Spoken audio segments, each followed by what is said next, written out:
Hello students and जय हिंद। I welcome you all to magnet brains, एक ऐसा प्लेटफॉर्म जहाँ पे क्लास 1 से लेकर क्लास 12 तक सारा का सारा क्वालिटी एजुकेशनल कंटेंट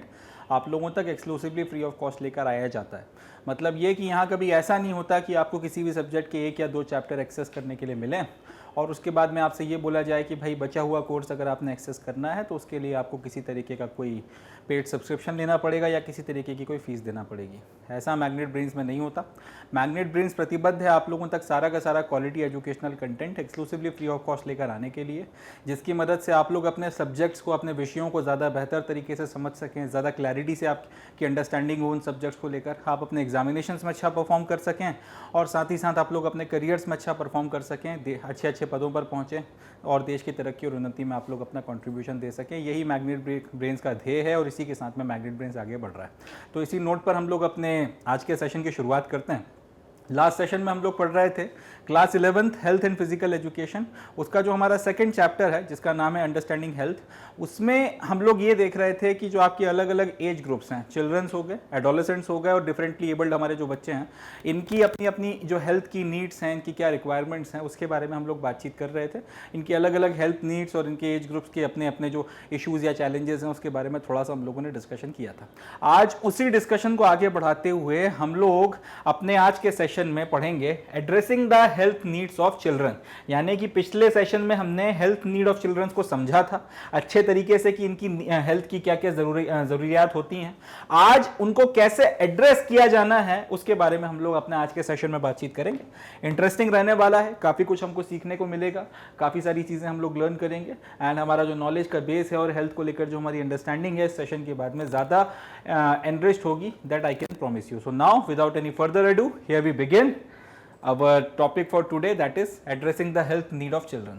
अब बात यह है कि जब भी बच्चों की हेल्थ नीड को एड्रेस करने की बात आती है तो उसके लिए जो इंपॉर्टेंट फैक्टर्स हैं, वो लोग जो इन बातों के इन पर्टिकुलर हेल्थ नीड्स की अगर बात की जाए तो इनको लेकर सबसे इंपॉर्टेंट रोल अदा कर सकते हैं। एक तो होते हैं आपके पेरेंट्स, क्योंकि उनके साथ में आप रहते हैं 24/7 या फिर एक आपके दिन का जो बड़ा हिस्सा है बच्चों का वो अपने माता पिता के साथ ही अपने घर में बीतता है। तो अगर बच्चों की कोई हेल्थ नीड्स हैं तो उनको एड्रेस करने की सबसे, अगर आप कह सकते हैं सबसे इंपॉर्टेंट रोल जो अदा कर सकते हैं उसमें वो होता है उसका उनके पेरेंट्स या फिर उनके गार्जियंस या फिर हाउस होल्ड्स। इसके अलावा अगर आप जो सेकेंड इंपॉर्टेंट या फिर कम से कम उसी लेवल की इंपॉर्टेंस अगर आप किसी इंस्टीट्यूशन को या किसी संस्था को या कुछ व्यक्तियों को दे सकते हैं जो बच्चों की हेल्थ नीड को ज़्यादा अच्छे तरीके से अंडरस्टैंड कर एड्रेस कर सकते हैं, आपकी फैमिली या फिर आपके जो पेरेंट्स होते हैं उसके अलावा, तो वो होते हैं आपके टीचर्स और आपके इंस्टीट्यूशंस लाइक स्कूल्स वगैरह जहाँ पे बच्चों को भेजा जाता है। अब ये इंस्टीट्यूशंस जो हैं, स्कूल्स वगैरह, आपके टीचर्स वगैरह और साथ ही साथ आपके रिव्यूअर्स वगैरह जो वक्त वक्त पर बच्चों को किसी ना किसी चीज़ के लिए रिव्यू करते रहते हैं, जैसे आपके डॉक्टर्स वगैरह हो गए या फिर जो आपके टीके वगैरह लगाने वाले होते हैं वक्त वक्त पर बच्चों को देखते रहते हैं, जो या फिर हेल्थ चेकअप वगैरह करते रहते हैं, ये लोग भी जो हैं बच्चों की हेल्थ नीड्स को एड्रेस कर सकते हैं। इनके साथ में एक एडवांटेज ये है क्योंकि इन लोगों का जो प्रोफेशन है उसमें इनको बच्चों के साथ में डील करना है और ये वेरियस बैकग्राउंड्स के बच्चों के साथ में डील करते हैं, वेरियस तरीके के एज ग्रुप के बच्चों के साथ में डील करते हैं। तो इनकी जो एक अंडरस्टैंडिंग होती है एक बच्चे की हेल्थ की नीड्स को लेकर वो ज़्यादा अच्छी होती है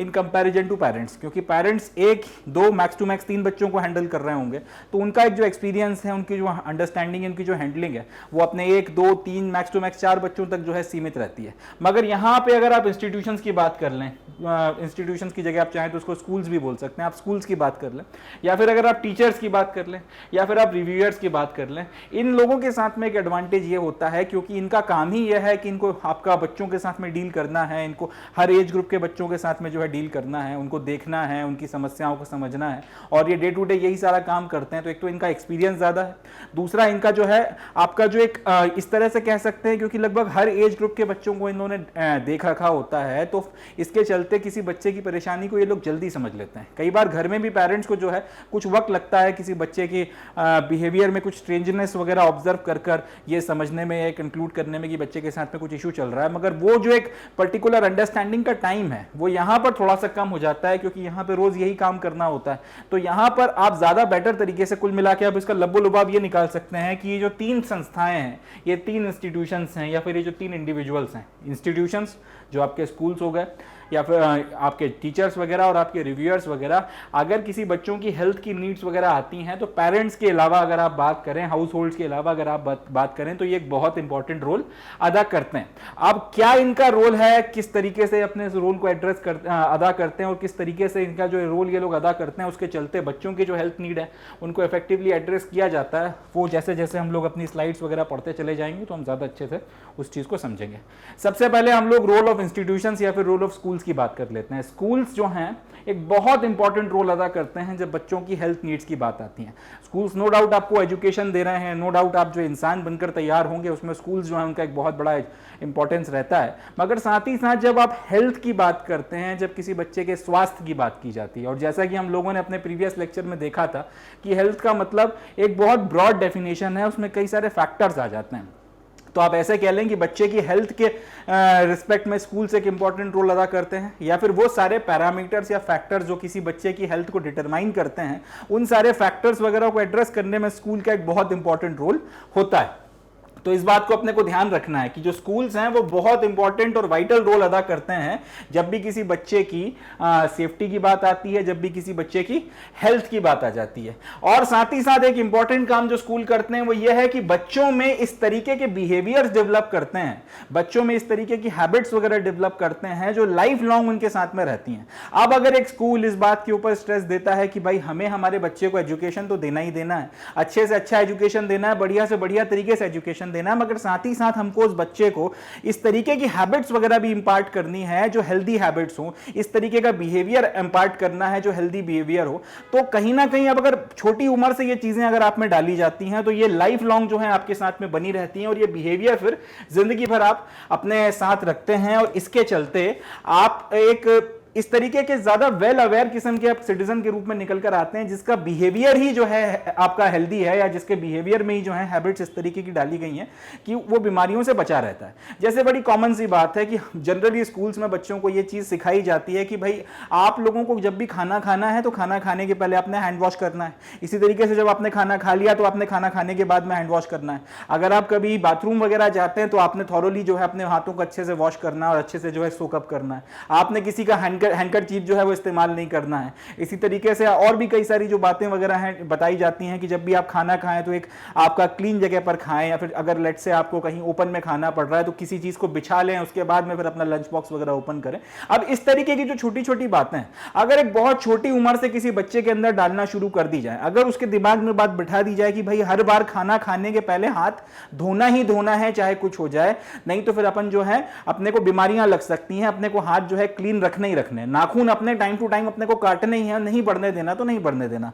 वक्त वक्त पे अपने जो बाल हैं उनको कटवाना ही है, आप जो है लंबे हेयर्स लेके नहीं चलेंगे, अपने नॉस्ट्रल्स हो गए, आपके ईयर्स हो गए, इनको साफ करना ही करना है, बॉडी वगैरह जो है उसमें ध्यान रखना है, अच्छे से जब नहाए तो हर जगह जो है आपको ढंग से साबुन वगैरह लगाना है, किस तरीके से नहाना है ताकि आपकी पूरी बॉडी जो है अच्छे से साफ हो जाए। अब ये छोटी छोटी बातें हैं जो आपने को ऐसे एक बड़े एडल्ट के रूप में, एक 11th क्लास के स्टूडेंट के रूप में सुनने में लगती है कि इसमें क्या बात है, तो सभी करते हैं, मगर अगर इन चीजों को बचपन से डलवाया जाए, अगर इन चीजों को बचपन से जो है आपके हैबिट्स में शामिल करवा दिया जाए तो ये लाइफ लॉन्ग आपके साथ रहती हैं, और अगर आप जिंदगी भर इस तरीके का बिहेवियर करोगे तो ऑब्वियस सी बात है आपकी हेल्थ के ऊपर एक पॉजिटिव इंपैक्ट पड़ना है। तो कहीं ना कहीं यहां पर जो है स्कूल्स वगैरह का रोल इंपॉर्टेंट हो जाता है, और ये कहीं ना कहीं कैरेक्टर बिल्डिंग का एक बहुत इंपॉर्टेंट पार्ट है कि आपकी कैरेक्टर की जो बिल्डिंग है उसी में आप में हेल्दी हैबिट्स को इंपार्ट करवाया जा रहा है जो जिंदगी भर आपके साथ में रहेंगी। अब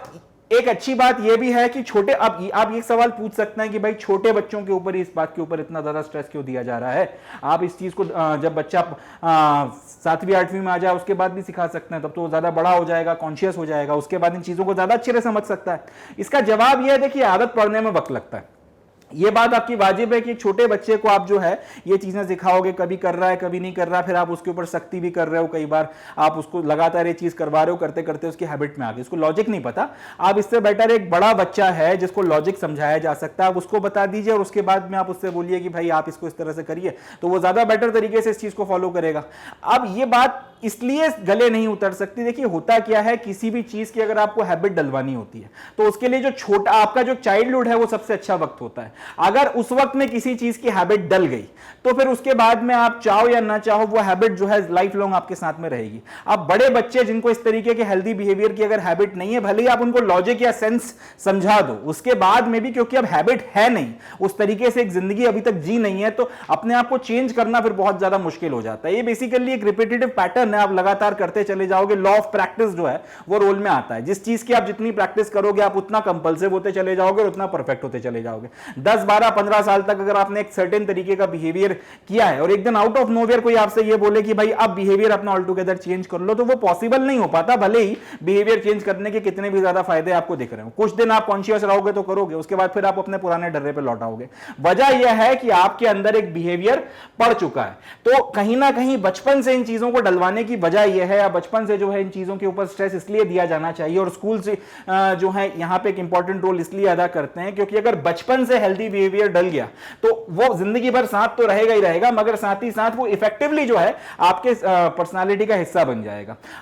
क्योंकि एक बार अगर आप एक सर्टेन एज ग्रुप क्रॉस कर जाते हैं, एक बार आप सर्टेन एक एज लिमिट क्रॉस कर जाते हैं, एडल्टहुड की तरफ बढ़ जाते हैं, तो उसके बाद में अगर तब तक आप अनहेल्दी बिहेवियर वगैरह शो करने के आदी हो चुके हैं, अगर आप एक अनहेल्दी तरीके से जिंदा रहने के या जिंदगी जीने के आदी हो चुके हैं, तो उसके बाद में उस तरीके के बिहेवियर को चेंज करना मुश्किल हो जाता है। इसका एक थोड़ा सा out of the box example हम लोग लेकर देखते हैं। हमारी जो मदर टंग्स हैं, हम लोग जाने अनजाने कॉन्शियसली जो है बचपन से बोलना शुरू कर देते हैं, और ये जो हमारी मदर टंग है, जैसे मैं भी आपसे हिंदी में बात कर रहा हूं क्योंकि ये मेरी मातृभाषा है, मैंने बचपन में अपने आसपास इसको सुना था, मैं इसको ग्रास्प करता चला गया, और अब ये जो है इसको बोलने में या इस लैंग्वेज को बोलने में मैं सबसे ज्यादा कंफर्टेबल हूं क्योंकि मैं बचपन से इसी को सुनता आ रहा हूं, लगातार मैंने इसमें जो है सबसे ज्यादा बात करी है। अब अगर इसी की जगह मैं अगर एक ऐसे इलाके में बड़ा हुआ होता या फिर एक ऐसी फैमिली में होता जहां पे तमिल बोली जा रही है, तो तमिल भाषा जो है सुनते सुनते मैं तमिल भाषा के प्रति जो है वही कंफर्ट महसूस करता, वो तब मेरी मदर टंग हो जाती। तो पॉइंट यह है कि एक भाषा जो है अगर हम लोगों को बचपन से जो है कॉन्शियसली अनकॉन्शियसली सिखाई जाती है, तो एक वक्त आते आते हम लोग उसमें परफेक्ट हो जाते हैं, उसमें हमारी पकड़ बन जाती है।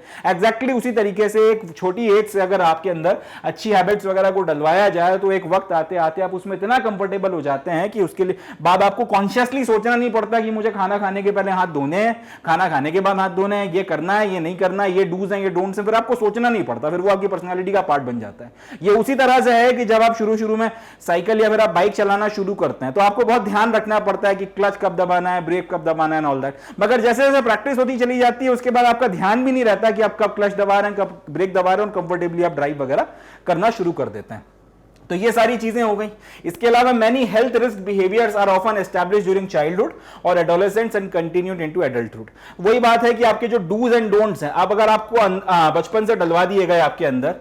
अब आपको बता दिया गया कि भाई ये चीज तो करनी है मगर साथ ही साथ ये चीज नहीं करनी है, बचपन से अगर वो आपके अंदर डलवा दी गई तो फिर वो आपके साथ जिंदगी भर जो है साथ रहती है, और इसीलिए स्कूल्स का जो रोल है वो प्रोमिनेंटली बहुत ज्यादा इंपॉर्टेंट हो जाता है। चलें, आपके जो भी ये जो आपका एक हेल्दी बिहेवियर इंपार्ट करना है इसमें, इसलिए स्कूल का जो रोल है वो बहुत ज्यादा इंपॉर्टेंट हो जाता है। चलें आगे बढ़ते हैं। अब कुछ इस तरीके की चीजें हैं जो अनहेल्दी बिहेवियर्स में आती हैं, अनहेल्दी हैबिट्स में आती हैं, उसके बारे में थोड़ा सा हम लोग बातचीत करेंगे, और फिर वही बात कि स्कूल्स का रोल कैसे इंपॉर्टेंट हो जाता है इन चीजों से बच्चों को बचाने के लिए। तो कुछ जो हैं आपकी इस तरीके की एक्टिविटीज हैं या इस तरीके के अनहेल्दी बिहेवियर्स हैं जिसके चलते आपको भाई कई सारे तरीके के डिसीज हो सकते हैं, इनफैक्ट कई बार डेथ हो जाती है, कई बार डिसेबिलिटीज हो जाती हैं, और कई बार जो है इन्हीं के चलते सोशल प्रॉब्लम्स वगैरह क्रिएट हो जाती हैं। क्या क्या इन सब चीजों में आता है वो देख लेते हैं। सबसे पहले तो अगर आप इनएडिक्वेट फिजिकल एक्टिविटी करते हैं, अगर आप शारीरिक तौर पर बहुत ज्यादा एक्टिव नहीं है, स्पोर्ट्स में इन्वॉल्व नहीं है, जिम नहीं जाते,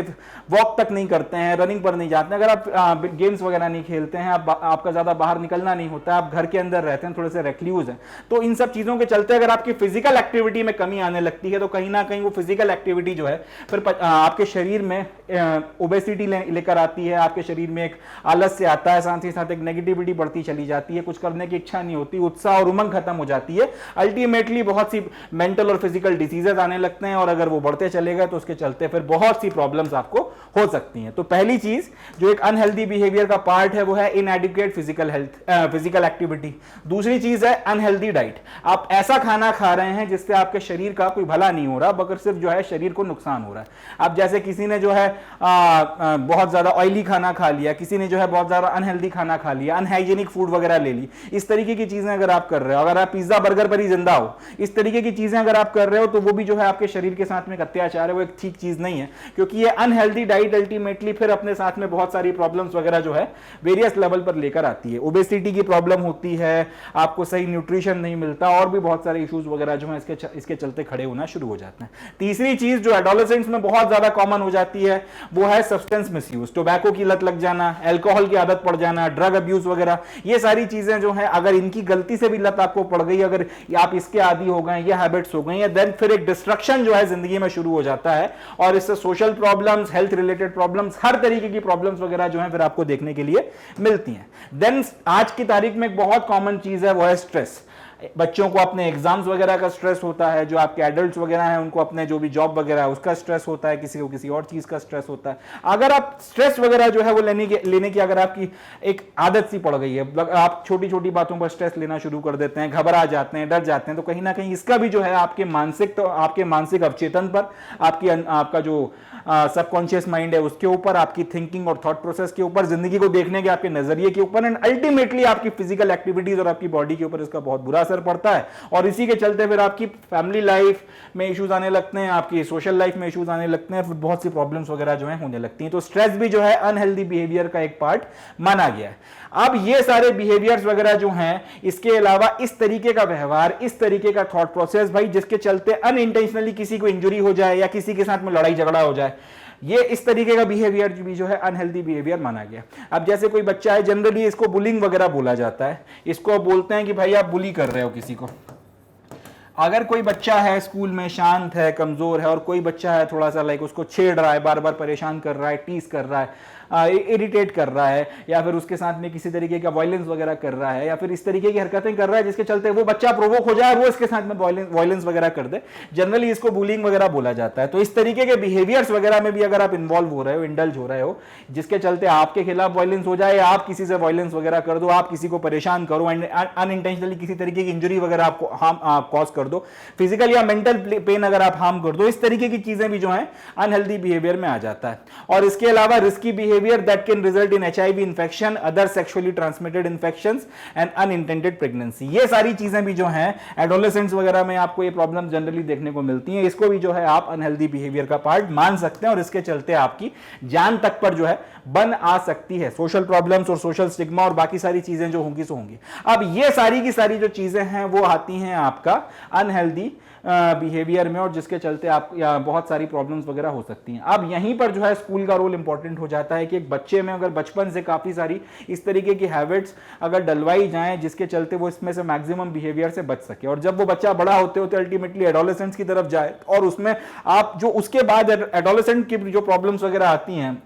स्ट्रेस हो गया और बाकी सारी चीजें हो गई, इसके लिए अगर आप अवेयरनेस और कॉन्शियसनेस जगवाएं, तो क्योंकि आपने किया ये है, आपने उसके अंदर बचपन से अच्छी हैबिट्स वगैरह डलवा के उसको एक डिसिप्लिन और एक अच्छे बच्चे के तौर पर डेवलप किया है। अब वो जैसे जैसे बड़ा हुआ और एडोलेसेंट प्रॉब्लम्स उसके सामने आ रही हैं, तो ज्यादा इफेक्टिवली वो जो है इन सब चीजों को टैकल कर सकता है, ज्यादा इफेक्टिवली जो है वो इन सब चीजों को ओवरकम कर पाएगा। इसीलिए जो है स्कूल्स वगैरह का रोल इंपॉर्टेंट हो जाता है। रेगुलर यहां पर अगर फिजिकल एजुकेशन की क्लासेस वगैरह बच्चों को दी जाती रहे, तो उसके चलते वो एक अच्छी हेल्दी लाइफस्टाइल बचपन से डेवलप कर सकते हैं, और उसके चलते इन सारी चीजों से बचकर एक अच्छा हेल्दी जीवन जी सकते हैं, एक अच्छे नागरिक के तौर पर सोसाइटी को कंट्रीब्यूट कर सकते हैं, और समाज में अपनी जिंदगी जो है उसको बढ़िया तरीके से कंटिन्यू कर सकते हैं। चलें अब आते हैं हम लोग रोल ऑफ टीचर्स के ऊपर।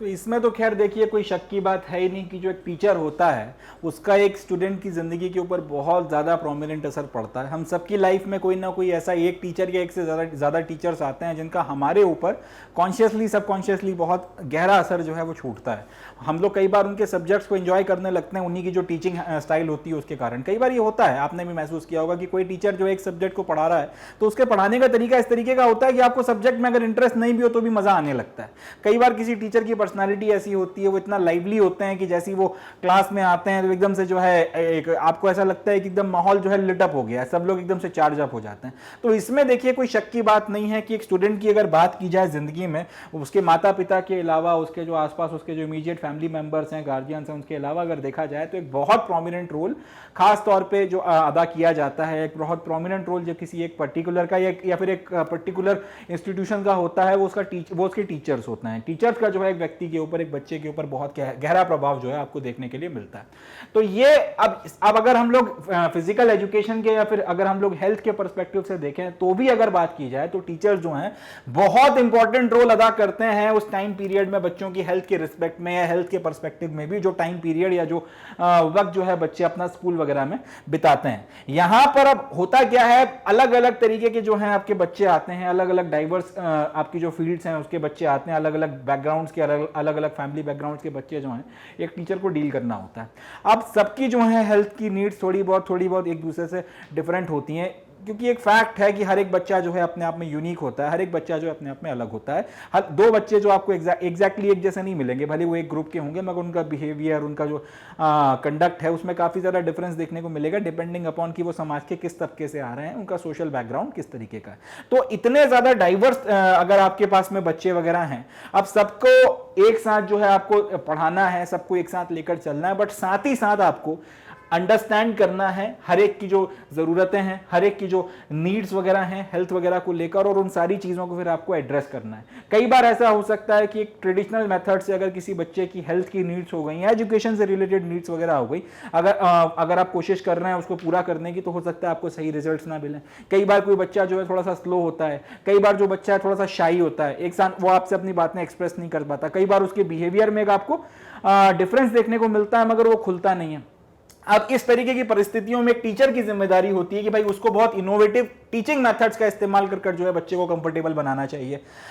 उसको जो है बच्चे के साथ में जो है बॉन्डिंग डेवलप करना जरूरी हो जाती है। जब वो इस तरीके की चीजें करेगा, उसी के चलते फिर जो है जब काउंसलिंग और बाकी सारी चीजें होंगी, तब वो उस बच्चे को जो है ज्यादा बेहतर तरीके से उसकी हेल्थ नीड्स वगैरह को एड्रेस कर सकता है। एंड फिर अगर स्पेशलिस्ट वगैरह को रेफर करना है तो उसके बारे में फिर जो है वो अपना रिकमेंडेशन वगैरह दे सकता है। पॉइंट यह है, टीचर एक बहुत इंपॉर्टेंट रोल अदा करता है जब बच्चे की हेल्थ की नीड्स की बात आ जाती है, क्योंकि कई सारे बच्चों को आपने डील करना है। अब उन सारे बच्चों में हर एक बच्चा जो है उसकी अपनी कुछ अलग अलग नीड्स होती हैं, तो सबको समझते हुए उनकी जो भी डाइवर्स नीड्स हैं उनको एड्रेस आप करोगे। एंड इन सारी डाइवर्स नीड्स को आप एड्रेस करते हुए चल रहे हैं। अब इसके लिए अब कई बार जो होता है, बच्चों को ज्यादा बेटर तरीके से कंफर्टेबल बनाने के लिए आपको बहुत सी चीजें करना पड़ती हैं। कई बार बच्चे जो हैं अगर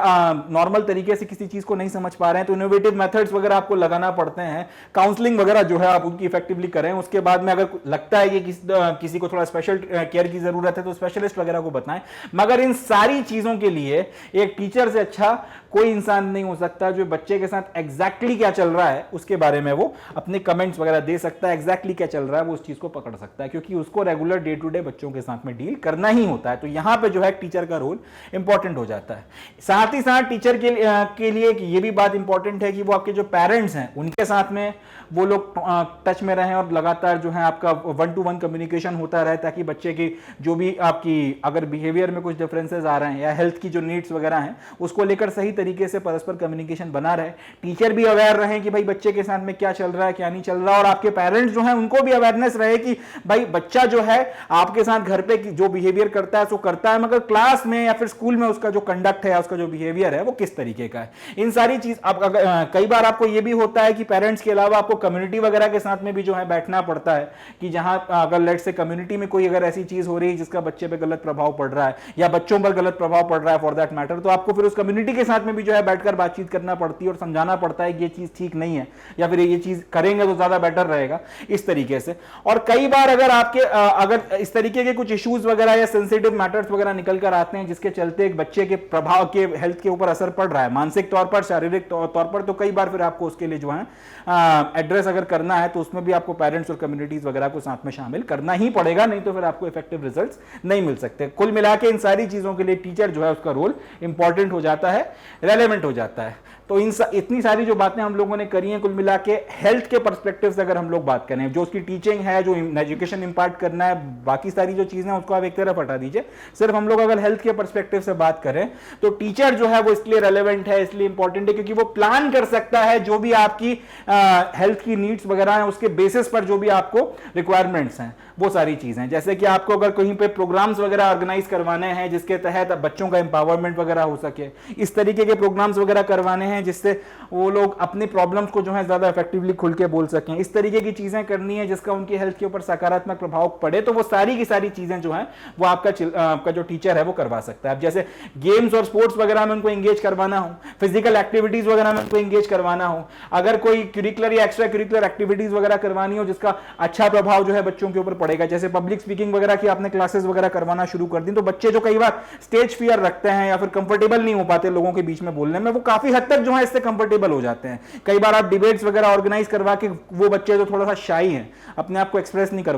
पाते, उनमें आप जो है थोड़ा पॉजिटिव इंपैक्ट या डिफरेंसेस वगैरह ला सकते हैं। तो ये सारी की सारी चीजें वगैरह जो है की जा सकती हैं। इसके अलावा न्यूट्रिशन से रिलेटेड अगर कोई एजुकेशनल प्रोग्राम वगैरह है या कोई अगर प्रिवेंटिव मेजर्स वगैरह है किसी चीज को लेकर कि क्या करना चाहिए क्या नहीं करना चाहिए, अल्टीमेटली वही बात कि आपके जो डूज एंड डोंट्स की बात है उसको लेकर जो है टीचर आपका एक प्रोमिनेंट या फिर एक इंपॉर्टेंट रोल जो है अदा कर सकते हैं, करते भी हैं। बहुत इनका जो कुल मिला के रोल है पेरेंट्स के साथ साथ, if not more than parents then at least equal to the parents, इनका जो रोल है वो रेलेवेंट या फिर इंपॉर्टेंट हो जाता है whenever it comes to the health needs of the childrens. चलें आगे बढ़ते हैं। अब हम लोग बातचीत करेंगे एडोलेसेंट्स वगैरह की जो भी इश्यूज वगैरह होते हैं उसके बारे में। चलें, तो एडोलेसेंट्स की जैसे कि हम लोगों ने पिछले सेशन में भी बात करी थी कि अगर आप 10 साल से लेके 19 साल तक के एज ग्रुप के बच्चों को देखते हैं तो इनको एडोलेसेंट बोला जाता है। इसमें भी प्राइमरीली जो 14-15 साल के हो जाते हैं उनके लिए तो फिर ये टर्म इंटरचेंजेबली इस्तेमाल किया जाता है। 10-12 साल का अगर कोई व्यक्ति हो तो फिर भी जो है उसको आप एक बार बच्चा बोल दोगे, मगर 14-15 का जैसे जैसे बच्चा होने लगता है तो उसके बाद में एडोलेसेंट का जो टर्म है उसके लिए बहुत कॉमनली इस्तेमाल होना शुरू हो जाता है। तो चिल्ड्रंस जनरली अगर आप एडोलेसेंट की एज में जो बच्चे हैं उनकी अगर आप बात करो तो जनरली एक्सेप्शंस होते हैं, मैं इससे इनकार नहीं कर रहा, मगर जनरली जो है बच्चे आपको हेल्दी ही देखने के लिए मिलते हैं। ये ग्रुप जो है जनरली इसमें बच्चे वगैरह की हेल्थ वगैरह जो है ठीक देखने के लिए मिलती है। वजह यह है कि आपकी फिटनेस बड़ी ठीक ठाक रहती है, शरीर में कोई एक्स्ट्रा वेट नहीं होता और आपका जो एनर्जी के लेवल्स वगैरह जो है काफी ज्यादा हाई होते हैं। तो कहीं ना कहीं और इन सारी चीजों के चलते एडोलेसेंट की एज के जो बच्चे होते हैं जनरली हेल्दी होते हैं। Exceptions are always there but yes generally जो हेल्दी होते हैं। इनको एज सच कोई मेडिकल प्रॉब्लम नहीं होती है, मगर इनके साथ में जो इशू होता है वो यह है कि इनके शरीर में आ रहे होते हैं बदलाव, और इसी के साथ साथ इनके मानसिक तरीके में आपका जो मानसिकता है उसमें भी काफी सारे बदलाव या चेंजेस वगैरह आपको देखने को मिल रहे होते हैं। तो शारीरिक तौर पर जो आपके चेंजेस वगैरह आपकी बॉडी में आ रहे हैं, मानसिक तौर पर जो बदलाव आपको अपने सोचने के तरीके में, पैटर्न में, दुनिया को देखने का जो आपका माइंडसेट है, नजरिया, उसमें जो महसूस होने लगते हैं, जो बदलाव आपको देखने लगता है, उन सारी चीजों के पीछे का आपको जवाब नहीं मिल पाता कि आखिर ऐसा हो रहा है तो क्यों हो रहा है। अब ये जो सवाल है या फिर इस तरीके के आपके जो कंफ्यूजन्स वगैरह हैं जनरली एडोलेसेंट में जो बच्चे होते हैं उनके पास में इन सारे चेंजेस वगैरह को लेकर प्रॉपर नॉलेज नहीं होता। तो कहीं ना कहीं एडोलेसेंट के बच्चों को मेडिकल इश्यूज नहीं होते हैं। एडोलेसेंट में जो बच्चे होते हैं उनके साथ में इश्यू होता है लैक ऑफ नॉलेज का। उनको सिर्फ और ज्यादा इंफॉर्मेशन वगैरह चाहिए है उन सारे कंसर्न्स को लेकर जो उनके दिमाग में चल रहे हैं, अपने शारीरिक बदलाव जो उनके हो रहे हैं उसको चल के उनके दिमाग में जो अजीब तरीके के फियर्स हैं या फिर अजीब तरीके के जो परसेप्शंस बैठे हुए हैं या जो कंप्लीट नॉलेज नहीं है उन्हें जिन चीजों के बारे में, वो सारी चीजों के चलते जो सवाल दिमाग में उठ रहे हैं या तो उनको उसका जवाब चाहिए, या फिर अगर उनके दिमाग में कोई ऐसी बात है जो मानसिक तौर पर उनको ट्रबल कर रही है तो उसका जवाब जो है उनको चाहिए होता है। तो अब यहां पर आपको कोई इंजेक्शन नहीं लगाना, कोई दवाई नहीं देनी, यहां पर जरूरत है प्रॉपरली उनके साथ में बैठकर बात करने की, उनके साथ एक खुले मन के साथ में बात करने की, उनको समझने की, उनके जो दिल में बातें हैं उनको बाहर लाने की, ताकि फिर उन चीजों को समझकर प्रॉपरली उनको नॉलेज इंपार्ट किया जा सके और उनकी दुविधाओं से उनको निकाला जा सके। अब सवाल ये, अब परेशानी ये होती है क्योंकि इंडिया जो है वो काफी हद तक एक कंजर्वेटिव सोसाइटी है, इस बात से इनकार नहीं किया जा सकता। हाँ ये जरूर है कि आज की तारीख में थोड़ा सा जो है माहौल में ओपननेस आ रही है। अब उस तरीके की जो है कंजर्वेटिज्म आपको देखने के लिए नहीं मिलती, उस तरीके का जो रिजिड बिहेवियर है आपका जो, और उस तरीके का जो आप कह सकते हैं डिस्कनेक्ट हुआ करता था अलग अलग जनरेशन के बीच में, वो आज की तारीख में नहीं है। मगर ये सारी चीजें अभी भी जो है बड़े शहरों तक काफी हद तक जो है कन्फाइंड है। छोटे अगर आप इलाकों में निकल जाएंगे, सब अर्बन इलाकों में चले जाएंगे, ग्रामीण क्षेत्रों में चले जाएंगे, तो वहां पर अभी भी जो है काफी हद तक लैक ऑफ कम्युनिकेशन जो है एक इंपॉर्टेंट रोल अदा करता है। आज भी जो है इंडिया वहां पर एक कंजर्वेटिव सोसाइटी के रूप में एग्जिस्ट करता है, एक फैक्ट है, इससे कोई इंकार नहीं कर सकता। नतीजा ये होता है इस सब के चलते अब यहां पर हम लोग ये देख रहे हैं कि एक ही चीज इंपॉर्टेंट है, एक ही चीज रेलेवेंट है कि एडोलेसेंट एज में जो बच्चे हैं उनके मन की भ्रांतियों को, उनके मन के भ्रमों को, उनके मन के कंफ्यूजन को दूर किया जाए, खुले मन से बात की जाए, इंफॉर्मेशन दी जाए और और वही चीज जो है हो नहीं पाती, वही चीज जो है अल्टीमेटली निकल कर नहीं आती। अब जब आपको अपनी दुविधाओं के जवाब नहीं मिलते हैं, तो आपको अपने सवालों के जवाब नहीं मिलते हैं, तो फिर आप अल्टीमेटली जो है उसके चलते आता है फ्रस्ट्रेशन, और उसके चलते फिर लोग जो है अपने आप में भटकाव महसूस करने लगते हैं। अब आपके पास जवाब नहीं है किसी चीज का, तो फिर आप अजम्पशन लगाओगे। ये वही वाली बात हो जाती है, जिस चीज के बारे में आप पता नहीं है, आप उसके बारे में सोच रहे हो, सोचते सोचते आपने आउट ऑफ नोवेयर अपने दिमाग में एक ऐसी चीज क्रिएट कर ली जिसका हकीकत से कोई लेना देना ही नहीं है। अब अगर उसी चीज के बारे में आपको खुलकर बता दिया जाता है, या फिर अगर आप उस चीज का एक्सपीरियंस करते, तब आपको समझ में आता है कि दिमाग में जो चल रहा था वो ऑल टुगेदर एक अलग चीज थी, हकीकत जो है ऑल टुगेदर अलग है। तो यहां पर क्योंकि इंडिया में सोसाइटी में काफी हद तक आज भी कंजर्वेशन है, कम से कम जो छोटे इलाके आपके जो इस तरह छोटे शहर कह लीजिए, या ग्रामीण क्षेत्र कह लीजिए, या फिर जो ग्रामीण भारत कह लीजिए, नॉर्थ के काफी सारे इलाकों में आज भी जो है ये बिहेवियर आपको देखने को मिलता है कि बच्चों को उनके जवाब नहीं मिल पाते, और उसके चलते फ्रस्ट्रेशन आती है, और एक लॉस्ट होने की फीलिंग आपको फीलिंग जो है उनके दिमाग में डेवलप होती है। अब ऐसी परिस्थिति में अगर पीर प्रेशर पड़े, या फिर गलत जो गाइडेंस अगर उनको मिले, या फिर अगर चाहे वो ऑनलाइन मिले या ऑफलाइन मिले, किसी व्यक्ति के थ्रू मिले, कैसे भी अगर उनको कुछ गलत गाइडेंस या प्रेशर वगैरह पड़े, तो उसके चलते आसानी से जो है उनको मिसलेड किया जा सकता है, और साथ ही साथ उसके चलते उनमें रॉन्ग हैबिट्स वगैरह जो हैं बहुत आसानी से डलवाई जा सकती हैं। अब ये एक ऐसा फेज होता है जहां पर अगर इस तरीके की गलत हैबिट्स वगैरह पड़ गई, तो उसके चलते फिर नुकसान हो सकता है। साथ ही साथ अब पीर प्रेशर में कई बार वो रिस्की बिहेवियर भी शो करना शुरू कर देते हैं, कई बार इस तरीके की चीजें करने लगते हैं जो शायद ठीक नहीं है। एक बहुत कॉमन एग्जांपल मैं आपको देता हूं, जब 16, 17, 18 साल का एक लड़का हो रहा होता है, अगर आप उसे बाइक ड्राइव करना सिखा दो, वो पहली चीज जो कोशिश करेगा कि कितना ज्यादा उसको मैं तेज चलाकर देख सकता हूं, कितना ज्यादा जो है मैं इसको तेज चला सकता हूं। अब अगर आप उसको समझा दोगे कि बेटा अभी एज नहीं है, सेफ लिमिट जो है 40, 50, 60 तक की, आप इससे ज्यादा नहीं लेकर जाइए। अब अगर आपने उसको ये बात बता दी, और उसको बकायदा कुछ ग्राफिक फोटोग्राफ्स वगैरह के साथ में आपने समझा दिया कि अगर एक्सीडेंट्स हुए तो इस तरीके के कंसिक्वेंसेस हो सकते हैं, बहुत ज्यादा नुकसान हो सकता है, इसलिए प्लीज आपको जो है लिमिट्स का पालन करना है।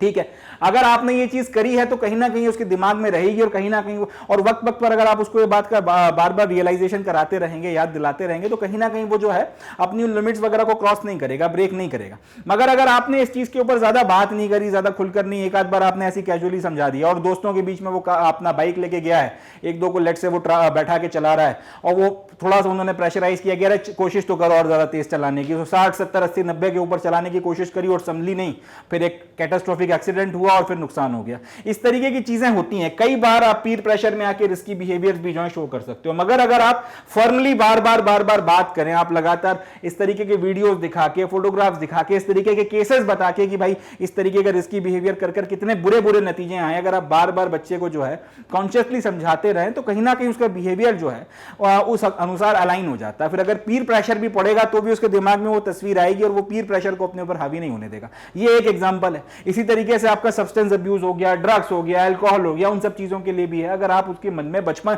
उस पर्टिकुलर एज में, अगर बचपन से तो आप उसको ये बात बताएं कि ये चीज गलत है, मगर जो एक पर्टिकुलर एज है जिसमें वो इन चीजों की तरफ जाने की ज्यादा वल्नरेबिलिटी रखता है, उस एज में अगर आपने ज्यादा कंसर्न के साथ में बार बार उसके दिमाग में बात उतारी, तो कहीं ना कहीं एक हाई प्रोबेबिलिटी है कि वो इन सब चीजों से रिफ्रेन करेगा, इन सब चीजों से दूर रहेगा, इन सब चीजों से बचेगा, और अल्टीमेटली अपनी एडोलेसेंट एज अगर वो निकाल ले गया इन सब चीजों से दूर रहकर, तो उसके बाद में फिर इस तरीके की हैबिट्स का पढ़ना बहुत मुश्किल हो जाता है। ये जनरली, क्योंकि जितनी भी गलत हैबिट्स वगैरह पड़ती है, ये चीज बहुत कॉमनली देखी गई है, 90% ये जो गलत हैबिट्स वगैरह आपको लगती हैं वो आपके एडोलेसेंट के टाइम पीरियड में लगती हैं, और एक बार जब आपको हैबिट्स पड़ गई, आप कंपल्सिव हो गए, तो फिर वो जिंदगी भर खिंचती हैं साथ में। मगर अगर एक बार आपने अगर उस फेज को निकाल दिया और आप उन हैबिट्स वगैरह से बचा के ले गए अपने आप को, या फिर अगर आपने अपने आप को जो है रिफ्रेन कर रखा इन सारी चीजों से, तो उसके बाद में फिर ये चीजें आपके ऊपर उस तरीके से हावी नहीं हो पाती, और यही जो है एक इंपॉर्टेंट बात हो जाती है। अब यहां पर आप उन्हें कोई अलग से स्पेसिफिक मेडिकल ट्रीटमेंट नहीं दे रहे, कोई इंजेक्शन या कोई गोली नहीं दे रहे हो, मगर आप सिर्फ उनके साथ में खुले मन के साथ में बात कर रहे हो, वक्त वक्त पर जो है उनको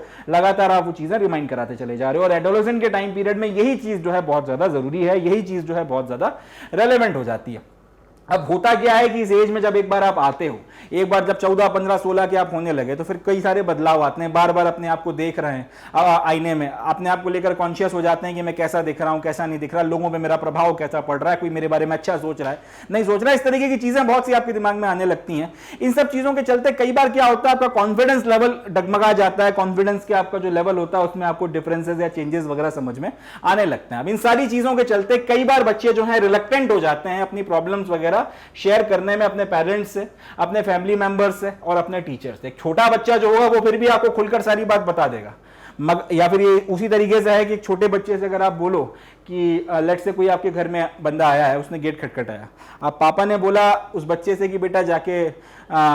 वो अंकल या जो भी होंगे उनसे बोल देना कि पापा घर पे नहीं है। वो छोटा बच्चा इतना मन का साफ होता है कि वो जाके ये बोलेगा कि पापा ने कहा है कि पापा घर पे नहीं है, तो वो इतने ज्यादा जो है मन के साफ होते हैं। मगर यहाँ पर जब वही बच्चा अगर इस एज में आ गया है, जब उसके दिमाग में बहुत से कन्वोल्यूशंस चल रहे हैं, बहुत से इश्यूज हैं, बहुत से आपके चेंजेस, फिजिकल, बायोलॉजिकल, इमोशनल सारे चेंजेस वो महसूस कर रहा है, ऐसी परिस्थिति में वही बच्चा जो इतना मन का साफ था कि ये बोल देता था कि पापा ने कहा है कि पापा घर पे नहीं है, वो अब अपनी प्रॉब्लम्स वगैरह और बाकी सारी चीजें जो है शेयर करने में थोड़ा झिझकने लगता है। वो अपनी बातों को एक्सप्रेस नहीं कर पाता, उसको सही तरीका नहीं पता होता, या फिर वो ये समझता है कि क्या पता जिस तरह से मैं एक्सप्रेस करूं वो सही तरीका हो या ना हो। इन सारी चीजों के चलते वो अपने पेरेंट्स जो सबसे ज्यादा करीब हैं, फैमिली मेंबर्स एंड उसके साथ ही साथ जो इमीडिएटली उतना इंपॉर्टेंस रखते हैं, उसके टीचर्स वगैरह, उसके दोस्त वगैरह से वो अपनी प्रॉब्लम्स उतना ज्यादा खुलकर कह नहीं पाता। कई बार उसको शर्म आती है, कई बार वो जो है आपका डरा हुआ महसूस करता है, कई बार उसको ये लगता है कि दूसरे लोग उसकी बात को समझेंगे नहीं, उसको गलत ले लेंगे, उसके बारे में पता नहीं क्या सोचें।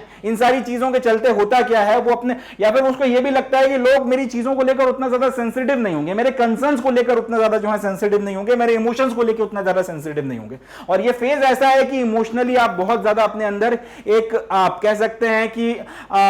बहुत ज्यादा आप एक ज्वार महसूस करते हैं अपने अंदर, आपके अंदर इमोशंस बहुत ज्यादा उठते हैं, इमोशंस के पूरे टाइड्स उठते हैं, टाइड्स गिरते हैं, इस तरीके की चीजें जो आप अपने अंदर महसूस करते हैं। अब इन सारी चीजों के चलते लोग कई बार जो है अपने आप को इस उम्र में एक्सप्रेस नहीं कर पाते, और यहीं पर यह बात एडोलेसेंट्स के पॉइंट ऑफ व्यू से बहुत इंपॉर्टेंट हो जाती है कि भाई आप इंकरेज करें उन लोगों को बोलने के लिए, आप उनके जो भी उनके कंसर्न्स वगैरह हैं किसी ऐसे व्यक्ति से जिसके ऊपर वो ट्रस्ट कर सकते हो। अब यहां पे ट्रस्ट जो है बहुत इंपॉर्टेंट वर्ड है, क्योंकि ट्रस्ट जो है इसका बड़ा डेफिसिट आपको इस एज में देखने के लिए मिलता है। ऐसे बच्चे जिनको ऐसे लोग जिनके ऊपर ये बच्चे या ये बढ़ते हुए एडोलेसेंट जो हैं वो ट्रस्ट कर सकें, इनके साथ खुले मन के साथ में अपनी बातचीत कर सकें, इस चीज को इंकरेज करना बहुत जरूरी हो जाता है। और यहीं पर जो है एक इंपॉर्टेंट चीज जो है वो रोल में आती है, वो है आपके इस तरीके के सेंटर्स वगैरह या इस तरीके के लोग, इस तरीके की संस्थाएं जहां पर बच्चे अपनी बात को रख सकें। One of the emerging health needs of the adolescent is accessibility and availability of health services for various health issues. और वह हेल्थ इश्यूज में भी क्या सुन सको आप उनकी बातों को और उसके बाद में सही सलाह दे सको। तो एडोलेसेंट की जब भी बात उठती है, जब भी आपके इस एज ग्रुप की बात उठती है, सबसे इंपॉर्टेंट या सबसे रेलेवेंट क्या हो जाता है, उन बच्चों के पास में इस तरीके के हेल्थ सर्विसेज वगैरह की एसेसिबिलिटी होनी चाहिए, वो एक्सेस कर सकें इनको, उनके पास आसपास उनकी अवेलेबिलिटी भी होनी चाहिए ताकि उनकी प्रॉब्लम्स वगैरह को सुनकर सही तरीके से एड्रेस किया जा सके। कंसर्न उनके जो भी कंसर्न्स वगैरह हैं उसको सही तरीके से जो है समझाया जा सके उनको। The healthcare worker can play an important role in making the services adolescent friendly and encouraging them to use the health services more often. अब जनरली अगर आपने इस तरीके की कोई व्यवस्था चालू कर दी कि भाई आपके मन में जो भी एडोलेसेंट को लेके प्रॉब्लम्स वगैरह, आप इस फलाने नंबर पे फोन करिए, आपको सही सलाह मिलेगी। गवर्नमेंट की ये आपकी गवर्नमेंट की जो है ये स्कीम है, आपका सब कुछ जो है एक्सक्लूसिवली एकदम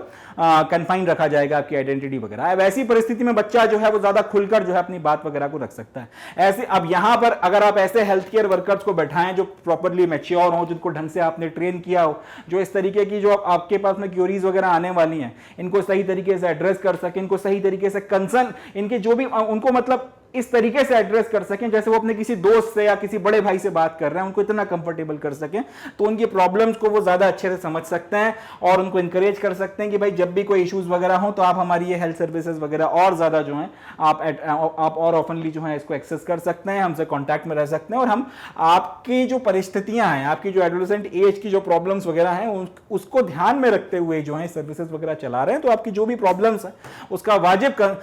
जो हल है आपको यहां पर मिलेगा। अब इस तरीके की सर्विसेज में सबसे इंपॉर्टेंट जो बात मैंने कही कि हेल्थ केयर वर्कर्स को आपको इस तरीके से ट्रेन करना होगा कि भाई वो सेंसिटिव रहें एडोलेसेंट्स के इश्यूज को लेकर, उनकी जो भी कंसर्न्स हैं उन सारी चीजों को लेकर कभी इनसेंसिटिव ना हो, आप उनको शांति से सुने, धैर्य से सुने, उनकी जो भी प्रॉब्लम्स वगैरह उसका सही तरीके से जो है फिर आप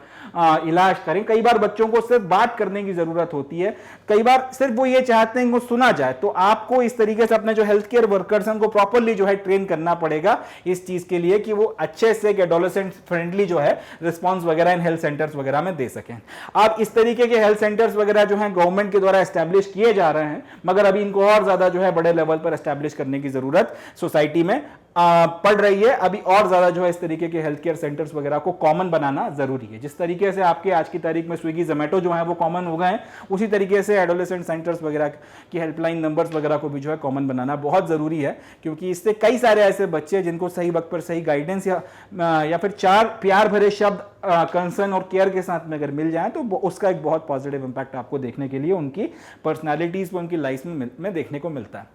अब कई बार ये भी होता है कि एडोलेसेंट वगैरह में जो ये बच्चे हैं ये इन हेल्थ सर्विसेज को एक्सेस करने में भी जो है आपका शर्म महसूस करें, या फिर उनको आपका शर्म आए, वो शाई महसूस करें, कंफर्टेबल ना हो, कॉन्फिडेंस महसूस ना करें, इस तरीके की चीजें। उसका एक बहुत बड़ा रीजन जो रहता है वो यह है कि आपकी जो प्राइवेसी है या कॉन्फिडेंशियलिटी है वो रहेगी या नहीं रहेगी, उसके ऊपर कई बार एक बहुत बड़ा प्रश्न चिन्ह रहता है। उसको लगता है कि ये जो मेरा नंबर है वो इनके पास सेव ना हो जाए, मेरी आइडेंटिटी वगैरह जो एक्सेस ना कर लें, इस तरीके की चीजें। तो यहां पर इस तरीके के आपके जो एडोलेसेंट फ्रेंडली सेंटर्स वगैरह अगर सरकार बनाती है या इनको और ज्यादा बड़े लेवल पर इनको अगर फैलाया जाता है, यहां पर एक बहुत रेलेवेंट या इंपॉर्टेंट बात आ जाती है कि लोगों की जो प्राइवेसी है, जो बच्चे हैं, जो आपके एडोलेसेंट्स हैं, इनकी प्राइवेसी का खास तौर पर ध्यान रखा जाए। जो भी इंटरेक्शन हो रहा है, जो भी बातचीत हो रही है, इसको आपने कॉन्फिडेंशियल रखना ही रखना है। आपको पेशेंस के साथ में सुनना है, बहुत इंपॉर्टेंट चीज है। आपको पेशेंस के साथ में, खुले मन के साथ में सुनना है, बीच में कट शॉट नहीं करना, आपने उनको झिड़कना नहीं है, किसी तरीके से आपने उनको डांटना नहीं है, स्टर्न आवाज में बात नहीं करनी है, प्यार से पेशेंस के साथ में सुनना है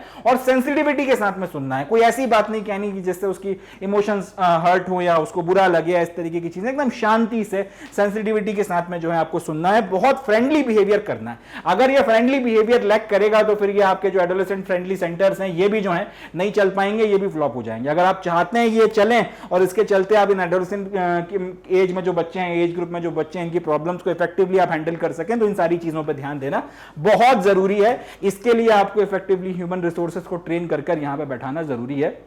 जो इन सारी चीजों को लेकर बहुत ज्यादा सेंसिटिव हो, बहुत ज्यादा प्रोफेशनल हो और बहुत ज्यादा कमिटेड और डेडिकेटेड हो। तभी जो है इस प्रॉब्लम को ज्यादा इफेक्टिवली जो है सॉल्व किया जा सकता है। और ये जो एज ग्रुप है एडोलेसेंट्स का, हमारे बच्चों का, इस पर्टिकुलर एज ग्रुप के बच्चों की हेल्थ नीड्स का इफेक्टिव तरीके से जो है एड्रेसिंग की जा सकती है। चलें आगे बढ़ते हैं।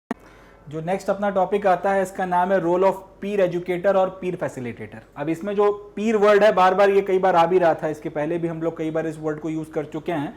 पीर ग्रुप्स के फॉर्म में। तो ये जो वर्ड है,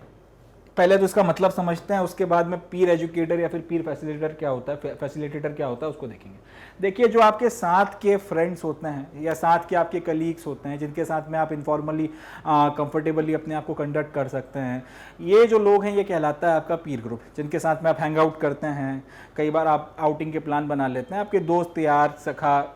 जिनके साथ में आप कंफर्टेबल हैं, इस तरीके के जो लोग होते हैं, एक्सेप्ट फैमिली की बात कर रहा हूँ। फैमिली में तो ऑब्वियसली बात है सब लोग कंफर्टेबल होते हैं, मगर इसके अलावा भी अगर आपके जो दोस्त हैं या फिर इस तरीके के लोग वगैरह जिनके साथ में आप अच्छा महसूस करते हैं, क्वालिटी टाइम स्पेंड करते हैं, ये आपका पीर ग्रुप में आ जाता है।